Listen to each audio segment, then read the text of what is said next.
everyone, it's me, the Otaku Fango, here to review episode 22 of Welcome to the Ballroom, or Ballroom e Yokoso. So with this episode, well, we get Kugamiya's past and through the years and how his dancing came to be. So basically, one day when he was like in 5th grade, there was a cat, led him to the dance studio, and that just blossomed from there. And he went through some trials, and a really big one at that. At one point in his life, I was like, oh dang!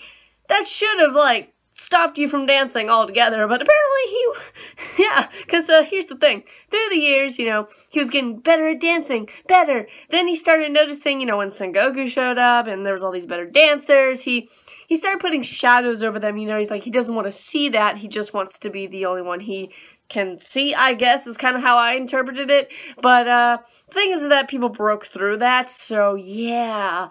And he just kind of started to give up on dancing. And he's like, you know, I just want to stop. And he gets hit by a truck. And I'm like, well, that's going to end your dancing career for sure. But no, somehow he is still able. He is, through the therapy and everything, he will still be able to dance. And I'm like, wow. Okay then. But his coach said to him, you know, I can't teach you to be the best dancer, or whatever the heck he said. I hardly remember because I didn't really care too much. But he was just like, yeah, you're going to have to change studios with your newest found partner and everything. I'm sorry, and blah, blah, blah, and all this sad stuff. And I'm like, okay, cool. So, yeah, that's kind of his past in a nutshell. Then he joined Coach Marisa's dance studio thing, and from there, because he wants to show how beautiful the dancing thing is, and I'm just like, yeah, cool, alright. At one point in his life, I remember, he was so good at dancing, he was teaching the dance lessons to the kids. I'm like, oh, dang. But, yeah, so that's his past, but, on the more important note of this episode was Chi and Tatada, of course, and, oh man, that dancing was, quite something. I was just like, finally, some more dancing scenes. Thank you. And oh wait, there's more explaining scenes. And basically, this explanation we led up to is that Tata has to harness the power of Chi, that she's putting so much weight on him, and he has to take the reins and actually use it.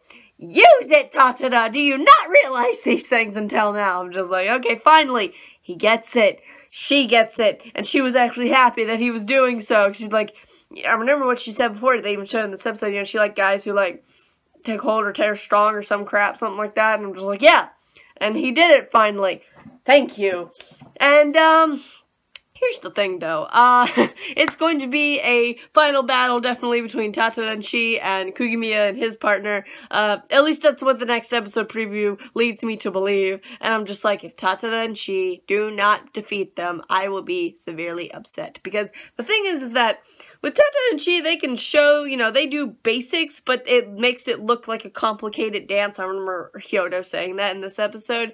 And then with the Kugamiya pair, they just do all these complicated choreography dances and stuff. And but I'm just like, I don't care about them, but alright. Also, I noticed in the preview for the next episode, it looks like that same scene from the first opening song when Tata takes somebody's hand. At that point, we didn't know who it was, now we do. And I'm just like, that's interesting.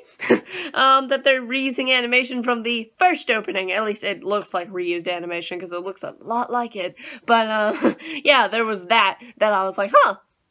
Okay, so yeah, that was this episode pretty much, and it was pretty good, really. The first half, the whole backstory, I was like, oh, okay, you know, I guess that's nice, but I honestly don't really care for that character. I just don't care much. I really more care about everybody else. I know they're setting him up to be the villain, I guess, but, you know, whatever. So yeah, that was this episode. We'll just have to see what happens in the next one. Maybe we'll actually get the results of this competition. That'd be nice. So, what'd you guys think of this episode? What do you think's gonna happen next? And I'll see you guys in whatever I review next. Bye!